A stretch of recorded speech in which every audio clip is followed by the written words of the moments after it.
Just leave a condolence card and go. I don't consider you family. On the day of my father-in-law's funeral, my mother-in-law hurled flowers I brought at me. She continued. Besides, if it's known that a woman as plain and embarrassing as you is our daughter-in-law, it would be a disgrace to the entire extended family. Exhausted by her attitude and harassment, I followed her instructions and left only the card. 3 days after the funeral, I was struck by mysterious nausea and illness, so I returned to my parents' home to recuperate. While resting in the living room, the doorbell rang. When I opened the door, my flustered mother-in-law stood there, apologizing. I'm sorry. I had no idea things had turned out like this. My name is Scarlett Jones. Having never had a boyfriend, I met Noah at a hobby class I started upon a friend's invitation when I was 30. We connected over shared interests and, after a year of dating, got married. Noah is my age, incredibly handsome, kind, highly educated from a prestigious university, and comes from a wealthy and respectable family. I didn't know about his background until we had been dating for a while, so it wasn't a conscious choice based on his qualifications. In fact, I felt quite inadequate compared to him, thinking there were plenty of other women who would be a better match. When I learned about Noah's impressive credentials, I worried if we were mismatched or if I was truly good enough. However, Noah accepted me wholeheartedly. I love you, Scarlett. It has to be Scarlett. Encouraged by his words, I accepted his proposal and we got married. He is the elite son of a publicly traded company's president, and he has been on a successful trajectory. He too had never dated anyone before. It's intriguing that he didn't have any dating experience with women until the age of 30. However, during our blissful time together, I didn't dwell on that mystery. Despite being the son of a powerful executive, he never rested on his laurels. Through hard work and dedication, he recently earned recognition from his father as the company's successor. Both my husband and father-in-law are currently busy with preparations for the company's transition. They rarely spend time at home, and when they do, it's mostly for sleep. Yet, my husband never neglects me. He reaches out when he can, and on those precious days off, he prioritizes spending time with me. Honestly, he's been a wonderful husband. I've vowed to always support him. Being his wife has brought me immense happiness, except for one thing. After getting married, I ended up living with Noah's family. Since I still had student loans from my college days, I had planned to work. However, Noah pleaded with me, saying, Scarlett, I'll work hard enough for both of us. I want you to stay home and support me. I ended up quitting my job and moving to my in-laws' house. Honestly, leaving my job was a bit of a shock because I loved working. The reason I quit my job seems to be because my mother-in-law interfered with Noah. She convinced him that a wife working implies the husband lacks inadequacy. As a result, I spend most of my days at my in-laws' home. While my husband and father-in-law are busy and rarely come home, my stay-at-home mother-in-law, Karen, is always around. Unfortunately, she's quite a character. She seems to dislike me and constantly harasses me with snide remarks. Perhaps it's because she thinks I'm not of the right social standing. Noah's family is wealthy, and they have a long lineage of successful individuals in fields like politics, business, medicine, and chemistry. Almost all of them attended prestigious universities, including Noah's mother, who graduated from a renowned private college. She takes great pride in this heritage. On the other hand, my own family is quite ordinary. My parents were regular office workers, and we didn't come from extreme poverty but certainly weren't affluent. I attended a mid-tier women's college, and my tuition was covered by student loans. My mother-in-law seemed to find fault not only with my family background and university choices, but also with my appearance. Despite being in her 50s, she maintained a youthful look, dressed in flashy designer brands. In her younger days, she worked as a Reader's model and won university beauty pageants. Before getting married, she held a career in sales at a leading advertising agency. In contrast, I had no interest in brands, preferring anime and video games. If I had any extra money, it went toward game merchandise or collector's editions. My appearance wasn't conventionally beautiful. I kept makeup and fashion to a minimum, and while I watched my weight, I was quite plain looking. Naturally, the glitzy world of Reader's models, beauty pageants, and major ad agencies was foreign to me. My social media was filled with game and anime content. It seemed my mother-in-law was genuinely displeased that her son had married an unassuming woman like me, who didn't have an impressive educational background or come from a prestigious family. Because of this, my mother-in-law subjected me to every imaginable form of harassment. She deliberately spilled sauce on freshly laundered clothes, intentionally messed up rooms I had just cleaned, and turned them into trash heaps. Entertainment was forbidden. The hobby class where I first met Noah was shut down, and my friend's contact information was forcibly erased. My beloved anime merchandise and games were sold off for a pittance, with the proceeds going straight into my mother-in-law's pocket. Going out anywhere, even for a simple shopping trip, invited her snide remarks, making it nearly impossible to leave the house. My mother-in-law sold my clothes and cosmetics, saying, "A wife doesn't need to be fashionable." And of course, the money went into her pocket. Makeup was forbidden, and I was only allowed to wear tracksuits at home and the suit I used for job hunting when going out. My hard-earned savings from my single days were confiscated. Even the meals I prepared were discarded. Worse yet, they were thrown on the floor, captured in humiliating photos, and gleefully shared online.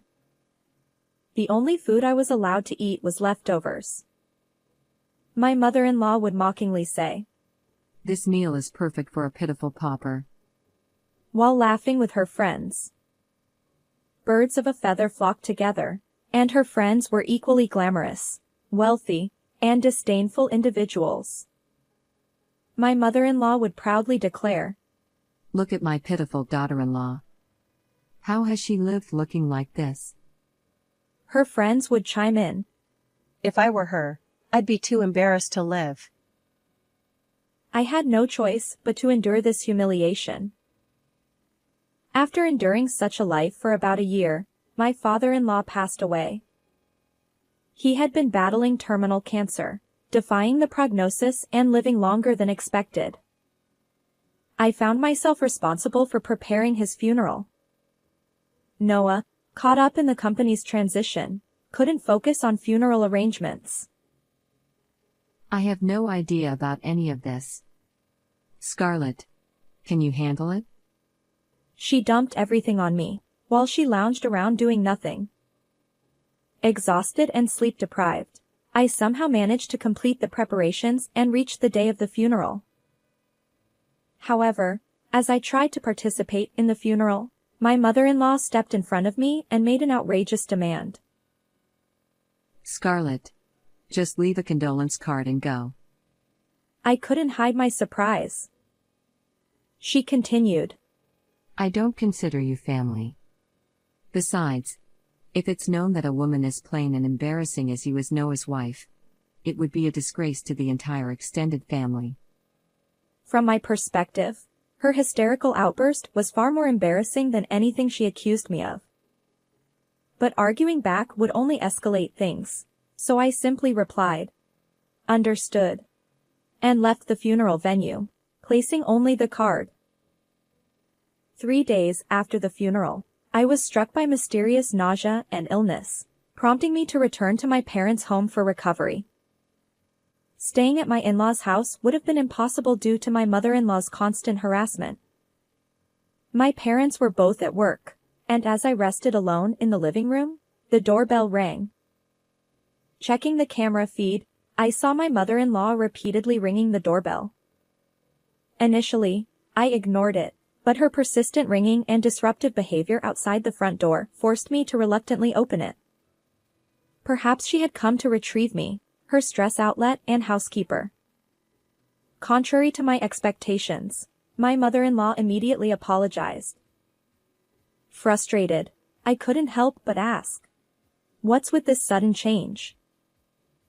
In a desperate tone, she offered her apologies, saying, I had no idea things had turned out like this. "Let me summarize the situation. As it turns out, my late father-in-law was aware of the harassment I endured from my mother-in-law. Although she had always put on a facade in front of him and Noah, my father-in-law sensed something amiss in our relationship. When he confronted her, she readily confessed. Despite his efforts to persuade her to stop the mistreatment, my mother-in-law remained obstinate. She even went so far as to badmouth me to my father-in-law. Struggling with terminal cancer and limited time left, my father-in-law decided to leave a will. In it, he bequeathed his entire estate to me. Now, my desperate mother-in-law pleads, Scarlett. Please. I'll apologize for everything. Share some of the inheritance with me. She's in a frenzy, exclaiming, Isn't this absurd? I came into this marriage after losing everything. You've taken everything from me and left me with nothing. Behind the seemingly glamorous facade of my mother-in-law lay a tragic backstory. As it turns out, my in-law's marriage was a political alliance. My mother-in-law had originally been in love with someone else. However, her family faced a financial crisis, and in exchange for their support, she was forced to marry my father-in-law. Separated from her true love, she endured a marriage to a man she didn't love. Meanwhile, my father-in-law also had a past love, but societal pressures due to their differing social statuses forced them apart. Despite this, my father-in-law continued to secretly meet with his former lover after marrying my mother-in-law. On the other hand, my mother-in-law suffered severe mistreatment from her mother-in-law and my husband's grandmother, far worse than what I experienced. She endured confinement, exploitation, and even had to give up her beloved career. The political marriage left her estranged from her own family, while her husband remained indifferent, prioritizing his mistress. Divorce was not an option, and she was forbidden from seeing her former love. In such a life, Noah, her only son, was her sole reason for living. When Noah's grandmother passed away, my mother-in-law finally regained some freedom, but her love for her son had become completely twisted. She had even harassed women who approached Noah, going to great lengths to keep them away. Despite Noah's good looks, high income, respectable family background, and decent personality, he hadn't dated anyone until the age of 30, all due to his mother's mistreatment. Naturally, I wasn't an exception. Even though she had been denied a love marriage, I ended up marrying Noah, and my mother-in-law couldn't possibly accept that. So, she resorted to every means possible to separate Noah and me, even if it meant subjecting us to divorce. Upon hearing my mother-in-law's circumstances, I felt sorry for her. However, I understand your situation, but... I leaned in closer, whispering in her ear. You've repeatedly called me poor and ugly, and you've ridiculed me with your friends, haven't you? She stammered. Well, that's... And I haven't forgotten how you threw away my cooking and messed up the room right after I cleaned it. But I'm sorry. Sorry doesn't cut it. My words left her stunned. While my mother-in-law's circumstances are indeed unfortunate, that doesn't excuse the years of mistreatment I endured. I won't be handing over any inheritance to you. Instead, I'll use it meaningfully for repaying student loans and covering the future educational expenses of our soon-to-be-born child. Regardless of her situation, I won't forgive the way my mother-in-law treated me. I never thought you'd be like this. I misjudged you, Mom. Noah discovered his mother's mistreatment toward me through the will. Not only toward me, but he also learned about her harassment of any woman who got close to him during his student days. In his anger, he declared our estrangement. Scarlett, I'm sorry I didn't notice all this before. Noah hugged me, tears streaming down his face, apologizing. Despite his busy schedule that kept him away from home, I felt no blame toward him. Instead, I regretted making Noah cry and putting him in a position to apologize. After Noah unilaterally severed ties with my mother-in-law, she continued to protest, but Noah's decision remained firm. My husband and I decided to leave the in-laws' house soon. Until we completed the move, I stayed at my parents' home. Interestingly, since the in-laws' property was in Noah's name, it was promptly put up for sale. As a result, my mother-in-law had to leave the house and is now forced to live alone in a cheap apartment. Since she is still in her 50s, she has no choice but to work, and she is living by doing part-time jobs she is not accustomed to. Additionally, the harassment became known throughout the neighborhood. She was already disliked for flaunting her wealth and looking down on others, and this incident has completely isolated her from the community. Those who once praised my mother-in-law and laughed at me for being poor have now turned against her, mocking her as soon as she fell into poverty.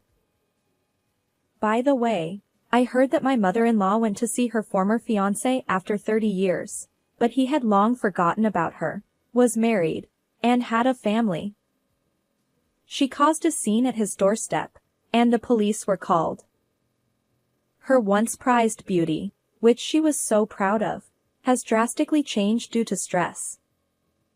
Recently, I saw her in town wearing tattered clothes, her face looking much older, and her body having transformed to an estimated 220 pounds.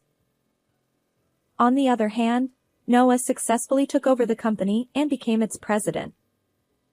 The business is thriving, and we, as a couple, moved to a high-rise tower apartment near my parents' home. We've further grown the inheritance left by my father-in-law through smart investments, and our life is smooth sailing. From now on, I've pledged to dedicate myself to supporting my husband, Noah, and the new life growing inside me. How did you find this story? If you enjoyed it, consider subscribing to our channel. Thank you, and see you in the next video.